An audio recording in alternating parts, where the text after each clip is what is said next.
your customers are an asset, and that's why Amazon's Yes, protecting them, because that's their asset, right? And so 100%. if we're building a brand, we need to focus on building our assets, which is just not only our products, it is also the customer itself, right?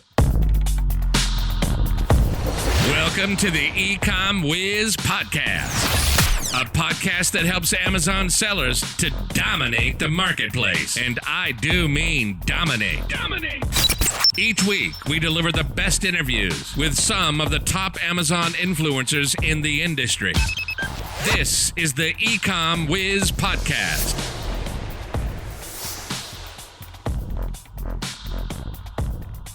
Hey, welcome everybody. My name is David Liggins II, and I'm here on behalf of FeedbackWhiz, hosting the podcast, and I have a special guest today, Andri Sadlak. We'll definitely get to how we met here in Seattle, Washington. I'm based out of Seattle, Washington, but I just want to, formally introduce myself. This is my first podcast with FeedbackWhiz. I'm definitely excited to be here, and I'm hoping that we can provide some content for you, something that's valuable, something that you can learn from, and definitely we're going to be targeting more intermediate and advanced sellers. But the information here is definitely good for beginners. You're going to hear a lot about the experiences of others and people, Amazon sellers who have who are different phases of their business. So definitely pay attention. I'm gonna do my best to have great conversations with our guests and provide some great content, some gems for you. So I hope you're ready for it, and definitely stay tuned. All right, Andri, man. So this is kind of crazy. So I guess we'll get started. It's a little bit of an introduction. So if we can just talk a little bit about yourself, maybe about your Amazon journey, just a little bit, and we could talk about how we kind of met, because now we've gone full circle here when we first met in Seattle. So We definitely you can have. start off, and I can definitely chime in when we get there. For sure, David. Thanks for having me. I'm definitely happy to share what I know, share my experience. If it's helpful for someone, that's amazing. So my name is Andri Sadlak. I'm originally from Ukraine, so I'm an immigrant. I live in Canada, Vancouver, BC. And I've been in this game for like 3.5 to 4 years now. The business I've just sold was technically 3 years old since the first days of sales, right? And I sold it for $500,000 in November 2020, and now I'm working on a new brand. So I live and breathe e-commerce. I love hanging out with other entrepreneurs, and I'm happy to share. So I'm glad that we do have this conversation right now. Absolutely, man. And it's crazy. You know, one of the things that we had talked about, Andri, is that everybody has different paths with this business and entrepreneurship in general, right? And in this particular case, you know, we just kind of met up, just kind of brainstorm, just talk, introduce ourselves, because the community can, even though you may think there's a lot of sellers and things like that, the community is pretty small, and especially people who are willing to Definitely is. Yeah. connect and, you know, share, et cetera. So you have these different pockets within social media and within, you know, the places that you live in the States. But now, given this current state of the country and the world, things have been a little bit different. And it's been more difficult to like connect with people. Everybody's been in silos. And so this is one of those opportunities where we can connect and share. But fortunately, we had the time to connect before then. I think that may have been a couple of years ago. Was that 2018 when we? I think so. Yeah. I was still deep in the grind trying to figure that business out. Right, man. That was crazy. Because I remember we had talked about a particular problem that you were trying to solve with your product. We're just looking at some designs, just kind of brainstorming and some ideas, et cetera. Not sure exactly what happened with that. I guess it went well, but you know, we were at different points in our business when we had talked, right? I think 100%. my business at the time was doing fairly well. I think I was doing anywhere between 35 and maybe 45 or so thousand during that point. I had some struggles before that for sure. But I think that's where I was at when I met you, and it kept going for a while, and then running into some challenges like always, but you know, I'm still in the business also. But with that being said, tell us a little bit about kind of your experience in going through an entrepreneurship and also selling on Amazon. Oh, absolutely. Yeah. The reason I wanted to start was that location independence and that time freedom that this business can provide eventually. And that was actually the reason I met you. Like, I would not be able to meet you otherwise because I would be in a 9-to-5 job. But I was able to live in Tacoma at that point in Washington State, just because I was traveling, exploring different places, and I had an opportunity to stay in the Washington State. I was like, yeah, that's a beautiful place to be. So I spent a couple of months there, and that's why I reached out to you, because you were. We had lots of mutual friends. I was like, oh, he's a cool dude. I better meet him while I'm here, you know? Well, I appreciate that. You know, that's interesting. I know a lot of people start this business for the financial and time freedom. This business can definitely give you that. But at the same time, there's a lot of work involved. Oh, yeah. There's a lot of work to get to where you are today, you know? And like I said, everybody's path is different. And I'm still getting to the point where I'm in a position to sell my business. You know, that's something I still am working and striving towards. And at the time, we both weren't in that position in order to do that. We're both thinking about doing that at some point, but we were still building our businesses from the ground up. Yeah. And here you are, you know, $500,000 later and one sold business later. And we're on a different side of the fence, I should say, you know, and so, but this is the way it works, you know, everybody's path is going to be different. So let's talk a little bit about that, you know, because a lot of people get to entrepreneurship because obviously they want money or time freedom. There's different reasons and motivation for it. Amazon selling, I know there's a big stigma around, you know, the freedom, et cetera. And you can have that freedom, but you have to put in the work also. And so let's talk a little bit about that work. You know, what has been your biggest challenge with your business? I know we want to talk about how you were able to build your brand both on and off Amazon. And I think that's something that a lot of people don't really focus on, is the external traffic, the external brand building, if you will.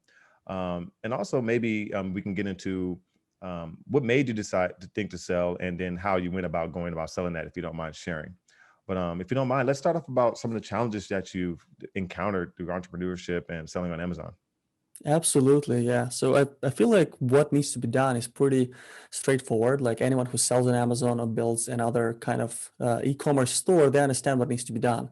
I think the biggest part of the work that I had to accomplish was mostly mindset. So stuff you have to accept or learn about your beliefs, what will get you to the goals that you want. So in my situation, to bring us back to the ground level, I was basically working a 9-to-5 job, and I didn't like that I was basically stick to that office. I even had to go and ask someone to go and explore places if it's within the working hours, right?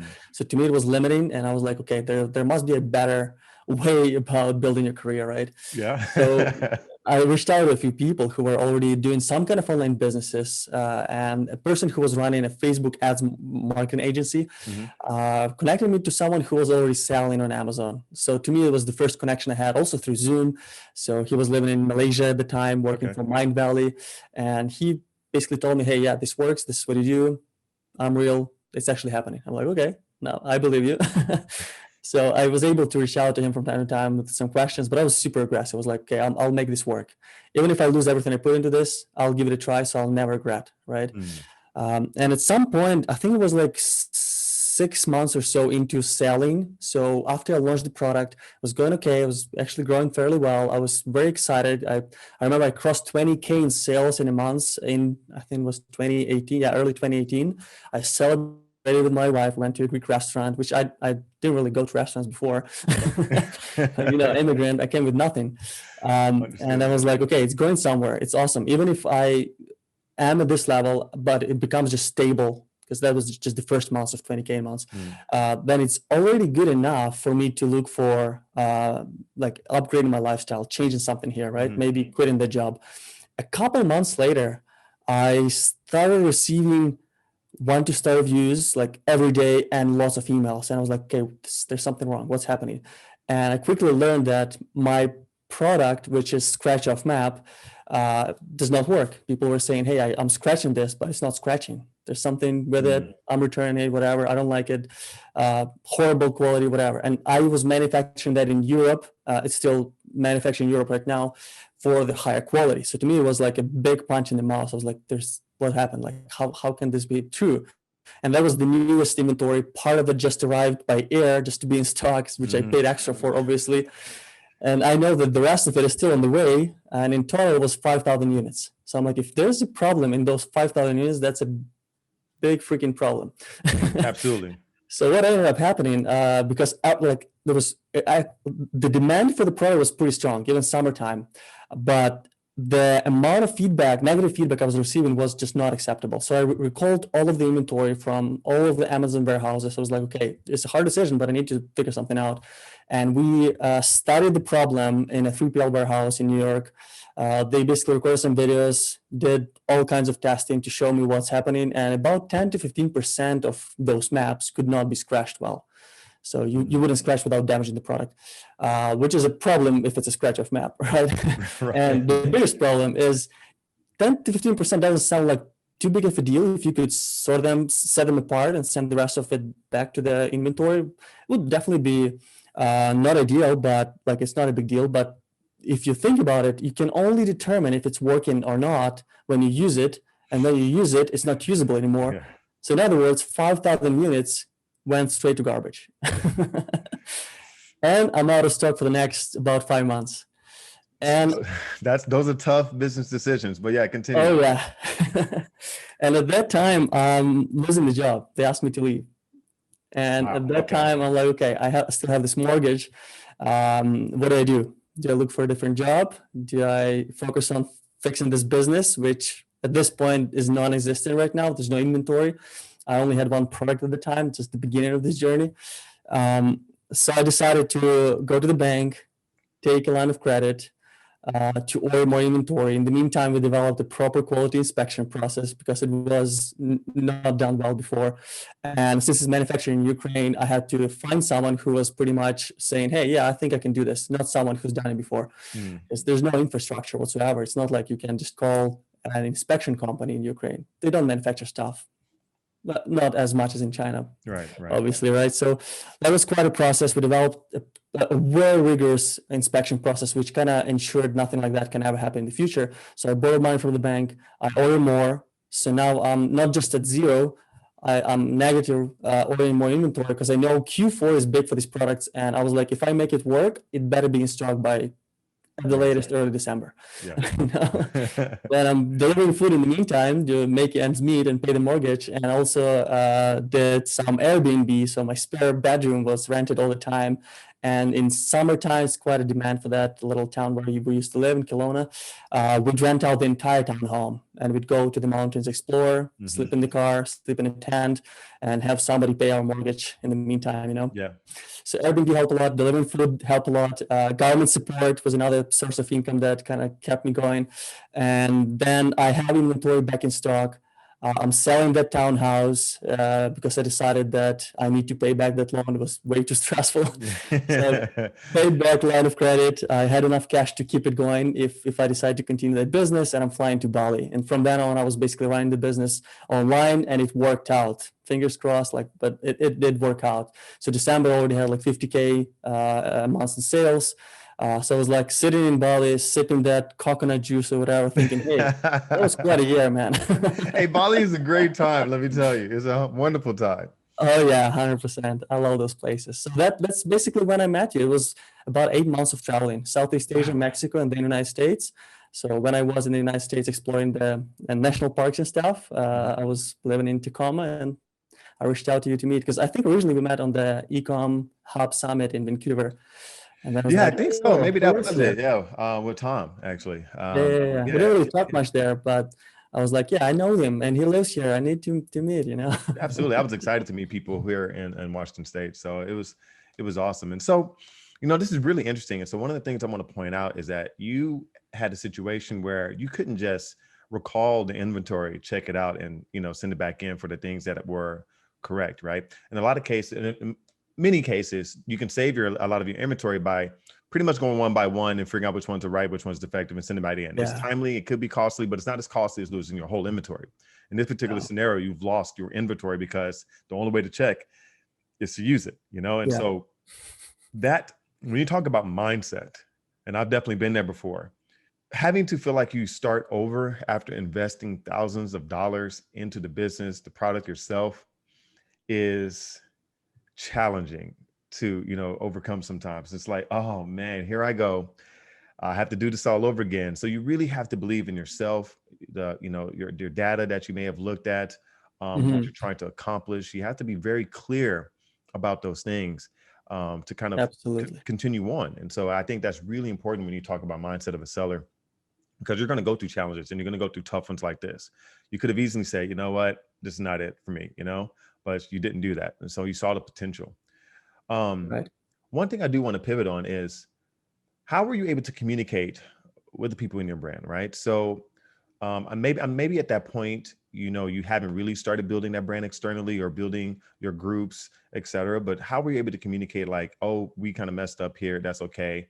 Did you reimburse those customers? They returned it. Did you send them a new one?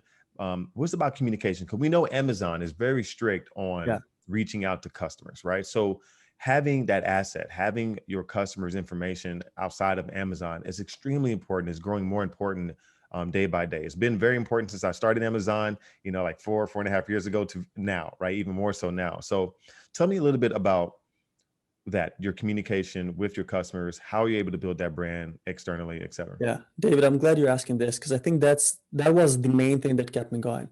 It was, if it was purely for the money, I probably cut my losses and move on. But I started that community even before I launched the product. So a community for travelers. It was called Traveling Civilization. Okay. The brand is Travelization, kind of rhymes. So it was basically for people like me, because I created a product that was the best for myself, a global citizen, somebody who likes exploring, adventurous people, So that community was probably around, I would say maybe 2,000 people or so, and fairly engaged. So you built a community of 2,000 people prior to you actually creating a product? Prior to launching the product was probably close to 1,000, but around the time I had the issue, it was about 2,000. Okay. Yeah. Okay. And a lot of people knew me. I was pretty active, obviously, in my own community. So they knew that I was the founder of the brand. I'm selling these beautiful maps. And I explained to all of them that, hey, this is the best quality scratch-off map you can find. If you're looking for a world map to track your travels and you want the best one, you don't want to compromise, buy mine, So they knew that you were the face of your brand?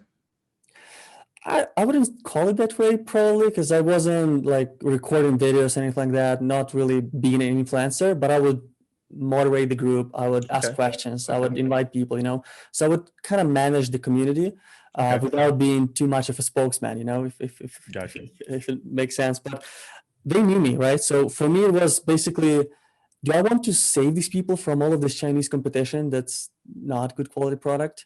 Or I'm okay with that, and I'll let them use worse offerings that they have, right? So for me, it was more like being true to my tribe. And I was straight up and honest about what was happening. As soon as I learned what was happening, I was like, hey, record, I think it was a video, maybe a few posts telling, hey, I'm going through some tough times. Here's what happened. So I'm out of stock right now because of this, but I'll keep you posted. Wait, if you plan to buy this soon, wait, I'll get back to this. I'll fix this.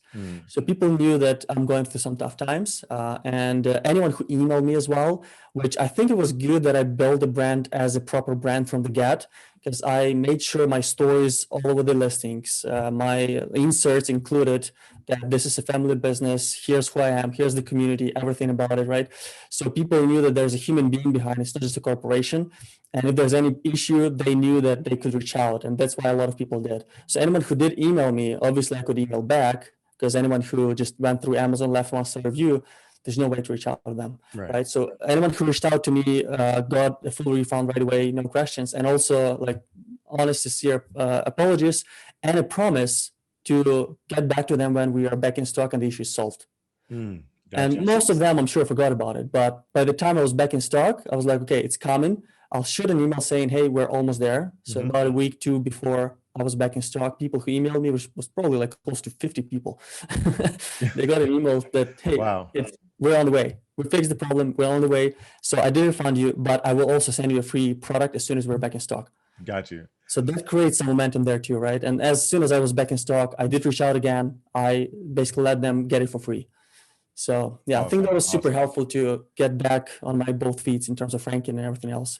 So man, you hit in some really important stuff. And so let me ask you this. I mean, one of the things that a lot of Amazon sellers, entrepreneurs who are selling on Amazon, I should say, they don't like to be kind of the face of their brand or known and be in front of their brands, I should say, right? Because there's, it's pretty taboo. There's a lot of competition out there, et cetera. It's probably a little bit less now, but when I first started, I mean, it was one of those things you want to sell on Amazon and teach Amazon and do all these things. So by getting open about what you're selling, it kind of opened the door to letting everybody come in and try to like steal your idea or get in your niche, et cetera. So it's just counterproductive, right? So we don't really talk about our products, but you could still be the face of your brand without necessarily being out there. Maybe eventually be found if it's on the internet, but that's a really interesting take on it. So more power to you on that one. I would love to be like in front of my brands, because I feel like I can be more personable. I can talk about the products. I can talk about any issues you may be having, et cetera. But at the same time, we do risk, being on social media, et cetera, and people kind of finding out what we're making money on, Yeah, there's trying to some do risks things. for So sure. unfortunate, but say it again. 100%. Yeah, there's some risks for sure, but I feel like the benefits of being a human relatable brand are like they outweigh the risks with that. And Mhm. specifically in my case, I went into the niche where differentiating matters. And I Mhm. think it's very important. Like I do not recommend people to go into niches where it's just a Me Too product. There's no difference, maybe better marketing, right? It's hard because at the end of the day, you will end up competing on price if you're just the same offering, right? Absolutely. In Absolutely. my case, I put my heart and soul into it. I designed a better product. It was the only United Nations compliant because it was made in Europe, not in China. In China, I'd have to comply with Chinese regulations. And also, like, I made sure it's done well. And I have design background, and I'm such a perfectionist when it comes to visual stuff. So I knew that this is the best product. Why would I not share this with my friends? Mhm. I want to save them from buying the crappiest ones. Right. Absolutely. But I probably wouldn't be able to do it with an iPhone case, right? Yeah, It's right. harder that way. Don't guys, please don't do an iPhone case. Andri, man, you've mentioned some very good stuff, and I do want to dive a little bit deep on how you built your community, right? Because we understand how important communities are, about your brand. When you have a community and it's a growing community that's thriving, that's communicating and excited and have passion for what your brand is about, you can start creating products for that community that solves their problems and things that they want and things that they're passionate about. And that's really key. So I know a lot of people who started brands by building the community first. Because when you have the community, you can sell stuff to them, et cetera, versus what a lot of sellers do right now is building a product that's in demand, et cetera, and solving some problems. Hopefully you're solving some problems, but then selling it to people who already have their wallets out versus building that brand first, or while they're building this product and then selling that product to this brand. So if we could dive a little bit deeper into how were you able to build that community? What strategies, tools, actions did you take in order to get that going? And maybe some challenges people may run into when trying to build, external traffic in that community that's off of Amazon. Absolutely. Yeah, I think a lot of people underestimate the value of controlling your traffic and overestimate the value of having Amazon's traffic, right? And it's amazing. Like there are pros and cons to any approaches here, but like I love and hate Amazon for the same reason here, because Amazon is great when you just have a product, you don't have any traffic whatsoever. It'll give you the traffic and you share with Amazon basically, right? And if you can take advantage of that and add some brand power on your own, then you're multiplying the growth, right? So in my case, I started this community as soon as I determined, hey, I love traveling. The reason I'm building this business is to be able to travel. There will be just pretty much me sharing my journey and me talking to other people like me, which I enjoy doing anyways. Why would I not start this community? And even if it's small, not a big deal. It's not the size, it's quality that matters. And what's the worst that can happen? Someone will see that I'm selling these maps. They'll try to make a better one. Amazing. I'll have to level up myself, So to me, it was really a no-brainer. But here's what I think is misunderstood very often. It's not only like the purpose of the community is not only to sell to these people, but also to create awareness. Just like if when you search on Amazon, a lot of people look at the products. Let's say they look at the main images. They have hundreds of options and they end up buying one, right? So with the community, it's the same thing. It's not like everybody from my community bought from me, right? But they know that I'm doing this business. They know about the brand. And if they ever think about the product like that, they think of me first, right? Because there's that connection that I already built, the relationship I've built. I created value. Like if somebody, let's say, posts that they want to go to, I don't know, Spain, and I've been there, I'd give them recommendations. I connect to someone local I know there, So I'll help them in other ways. It's not like I'm not friends with them if they don't buy, right? Absolutely. And that relationship builds rapport and creates something unique and special about the brand. Even if they don't buy, their friend will buy from me because they tell their friend to buy from me, And it's hard to measure. Like it's really hard to measure the impact, but it's been a magic trick that I had compared to my competition. I could basically launch other products that I knew would work because I built them together with my community. And the best example was me launching the next map, which was a United States national park map. And I love national parks. I love exploring nature. I know a lot of Americans who are in my community there are the same. Like they love adventuring, they love national parks. So basically, one day I was like, "Hey, I see that these maps exist, but they're not really to my liking. If I created a national parks scratch-off map, what do you think is important? What should I include there?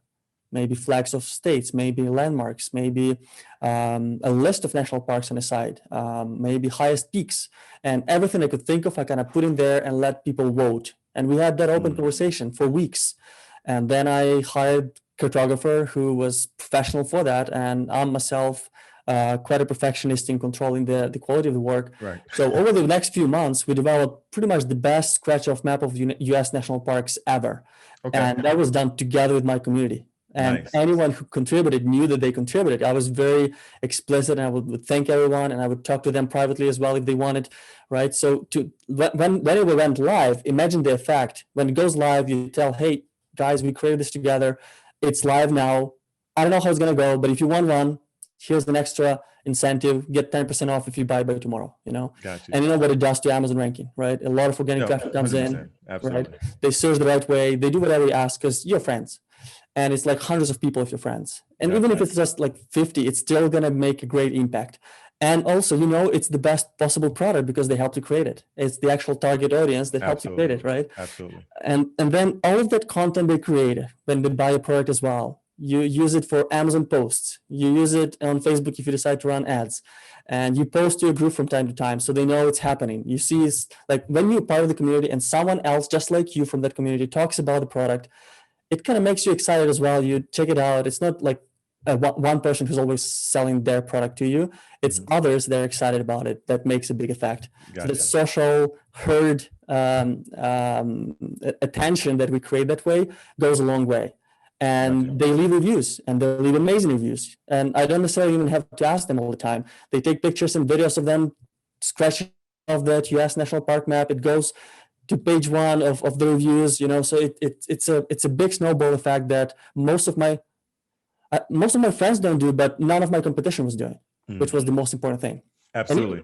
And even if somebody was doing that, that'd be awesome. That would make me level up in that regard as well, Yeah. So I feel like community is critical if you really care about the brand and if you have long-term perspective, because it does take a lot of work. Like in the beginning, I had just my friends who love traveling in the group. So I invited everybody I knew who loves traveling. Later, when the products were already selling, each and every tube with the map had a little insert with a QR code and a website. And it said something along the lines of claim your freebie, and it's valid for 7 days after purchase, which is obviously I can't measure, but people just read and act quickly if they see that, right? So they scan the QR code or they go to the web page. They end up on my page, which has a Facebook pixel for me to be able to retarget them if I decide to with ads. But the main thing is they click another button there. They end up in my ManyChat sequence, so an automated messenger bot. And it talks about different things that a customer care should talk about. First of all, like if you want, you can apply for the lifetime warranty. For that, submit your email this way. And then here's your freebie. Or actually ask them first, what did you buy? Because it was the same sequence for everybody. So they would select which product they bought. So I know if I ever have to address the issue or something, then here's the freebie. And the freebie in my case was an ebook, really well done ebook, like National Geographic kind of ebook for 21 epic hiking trails. I'm gonna sorry to interrupt. I'm digging into that a little bit. So you said that did you have an insert in your product, or were you targeting people to like Facebook ads to get them into your Facebook group by any chance? Like what was the starting process of like finding these people who are passionate about your product and then getting them into your sequence? What did that look like? Yeah, in the very beginning, even before I had the product, as I said, it was just friends who love traveling all over the world. So it wasn't even specific to the United States because I have friends everywhere. And later on, people who bought my product were encouraged to join. And this is the way I did it, through the insert, right? So in the insert, I promised a freebie. And the first freebie was just a piece of content that's super high quality for them to choose where to travel within their own country. Okay. And people were grateful for that. That's obviously something I did not expect. I don't advertise it anywhere in the listing or anything like that. And then the second freebie was join this community. Okay. And that this community is great for getting recommendations, for cost-effective traveling, places to explore nearby and globally. So a lot of people So you join gave that them way. value first with the free content. Then if they engage with that content, then you Yep. said, okay, hey, do you want to join this group of Pretty travelers? much. Yeah, it was all automated in the sequence. Obviously, if somebody responded something outside of the predicted steps, I would come in and communicate live. But basically, yeah, that sequence encouraged people who bought the product join the community as well. And surprisingly, a lot of them did. I can't calculate exactly, but probably like 5 to 10% of people who bought the product would eventually join the community as well, right? And that makes the community even more valuable for the brand itself, because it's not just somebody interested in traveling in my case, but also someone who bought from me before. So there's extra trust level. Everybody knows that it's easier to market to someone who's already bought from you, right? Gotcha. And these And people were the so ones who helped me create other products and launch new products, right? how would you I see what tool were you using there? Like how'd you get them in your sequence? Was there like a service, or are you using Facebook Messenger? Are you using ManyChat? I Facebook know a lot Messenger. of these tools have been pretty popular in our space for the last couple of years, but what was your tool of choice? Yeah, so in my case, it was a QR code and a website link in case people don't want to use QR code or don't know how, if they're older maybe. And they end up on my page where I have that Facebook pixel. And on that web page there was just one button, claim your freebie. And they click on it, they end up on my ManyChat sequence. Okay. And the rest I kind of explain. I would ask them for an email if they wanted lifetime warranty, offer them that ebook, and then offer them to join the community. Got you. Wow.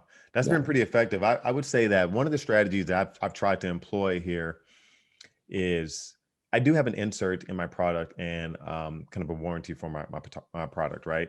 And so I have it to where they scan a QR code and they're they get to my Facebook group, or actually the message just pops up and says contact customer service, and then there's another one is register your product.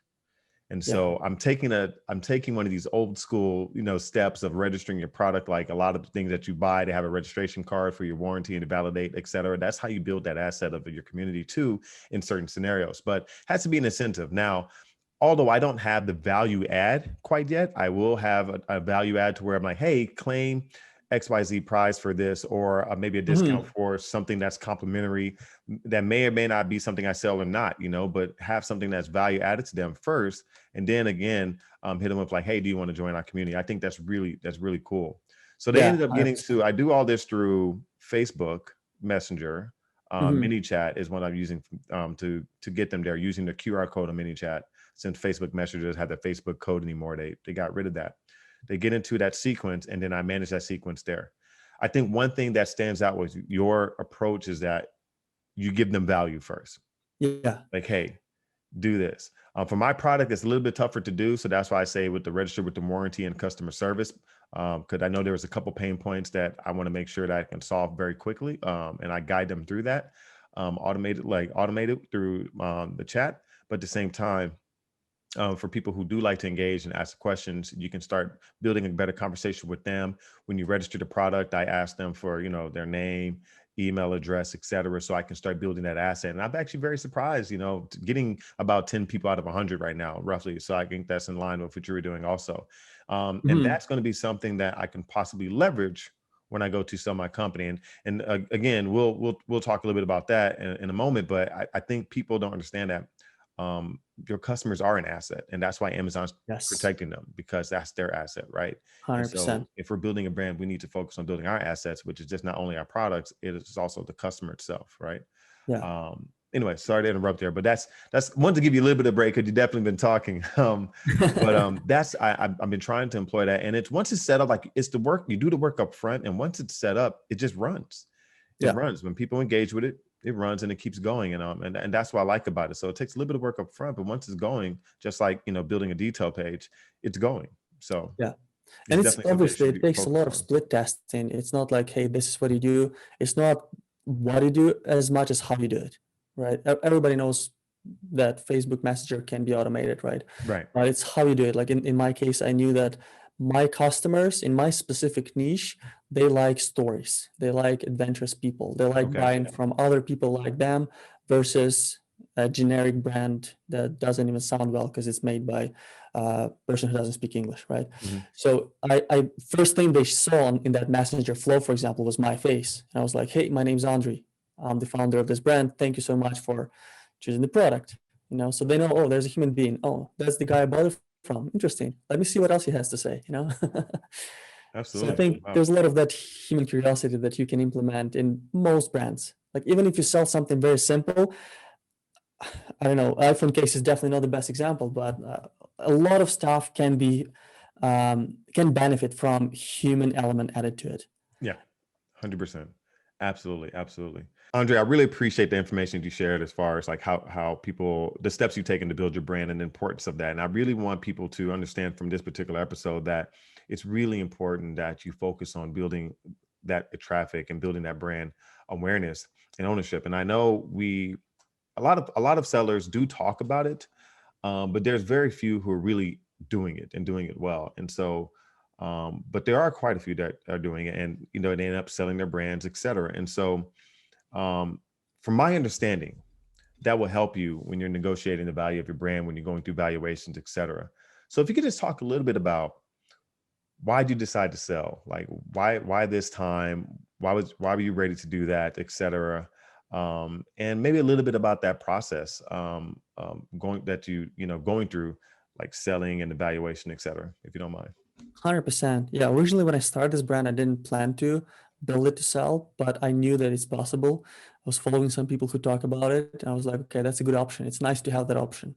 It's not like if I don't feel like running this business, I have to stop doing it and I'm done. I have zero compensation from then on. It's more like, hey, I can pass it on to reliable hands who can continue growing this business, and I get compensated for what I built.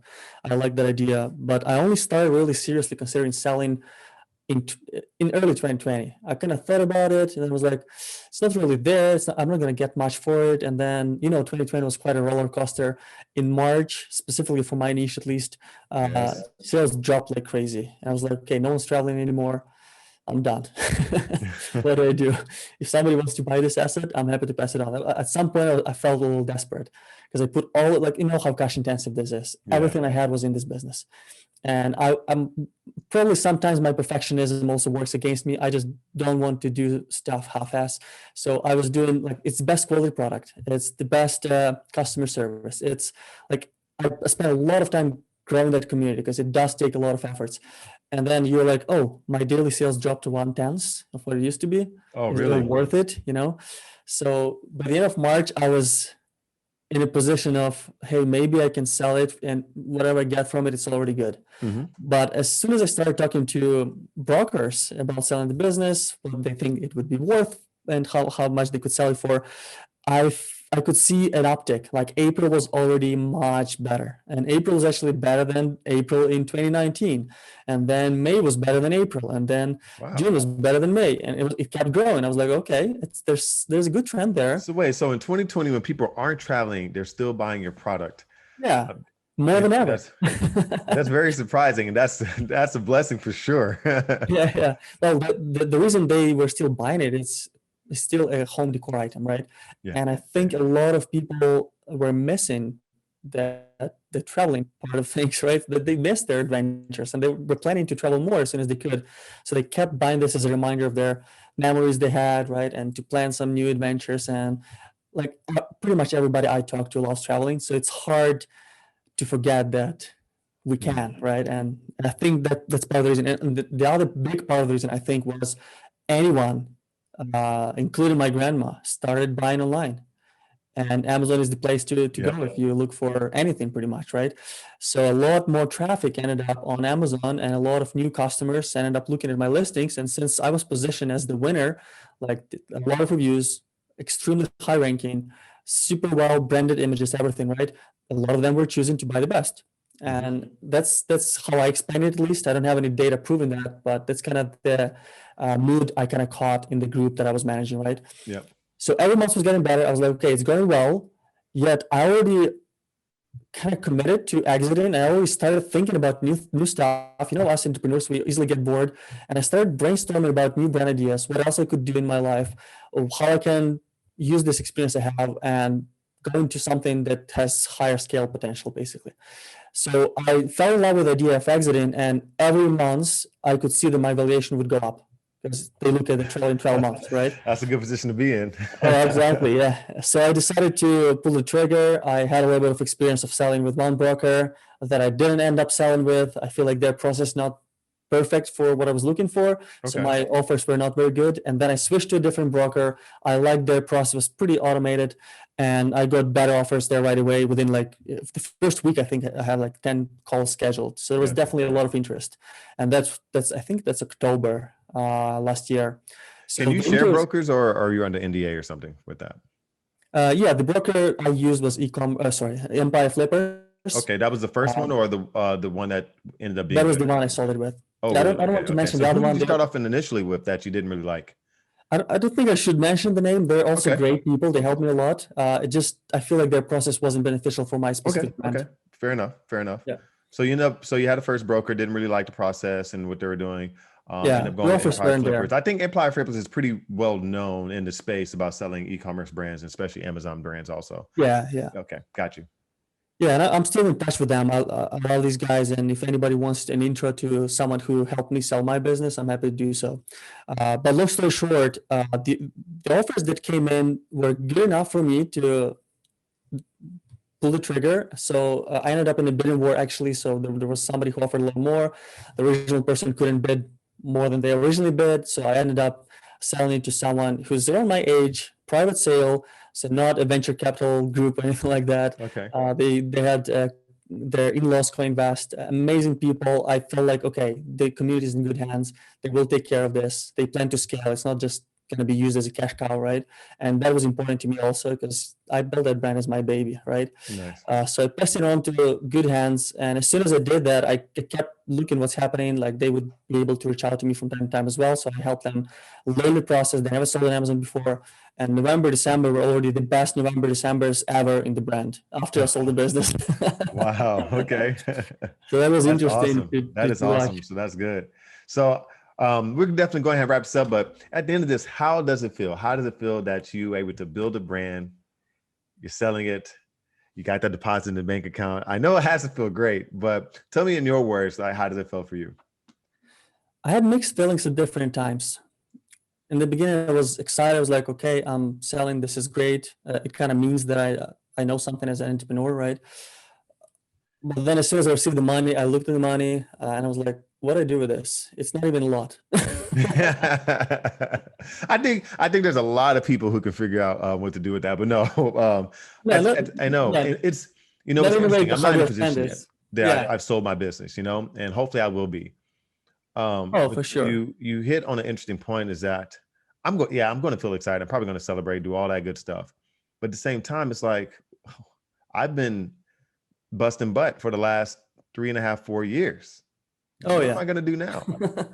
and I already know that I'm going to get right back into it. Exactly. Yeah. Believe it or not, I'm going to get right back into it. There may be other more passion projects I want to start, but it's all going to be entrepreneurship. It's definitely going to be creating more businesses. Yes. And you know why? It's once you try this once you taste that freedom and the impact that you can make on your compensation, on people's lives, it's hard to go back and just do routine tasks, Absolutely. Right? It's a creative process, and a lot of people enjoy that. Like me and you, I'm sure we enjoy that. And same happened to me. The next week or so, I was like, okay, I woke up. What do I do?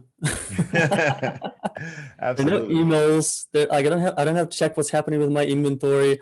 Like it's weird, and I miss that. I miss the everyday. You know, those are the things that we're like, oh man, I hope nothing's going wrong. I'm checking the inventory and stock. It's like, man, I'm not checking sales. I'm not checking inventory. That is hilarious. When I'm out of stock, which I am right now, I'm sitting here waking up. It's like, all right, well, I got to figure out something to do. So what can I do to help the brand do something? Are there other opportunities, et cetera, new product research or something? Because I'm like, I don't have anything actively going right now. It's so frustrating. So now I'm working on the next brand because I just can't live without building something. And even if it doesn't go well, it's like, I love the journey, you know?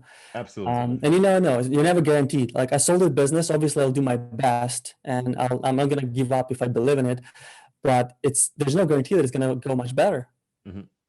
But at the same time, like, what do I want to do for the rest of my life? If I keep doing what I enjoy, I'll do it well, and I'll continue growing as an entrepreneur, as an e-commerce brand builder, and I'll continue paying back. So obviously, all these relationship deposits that I'm making every day, they'll pay back eventually. It's not like I'm expecting from someone anything, but like I believe in balance, right? The more you give, the more you get. So if I'm creating something from my heart, it's a better product. It's gonna solve somebody's problem better.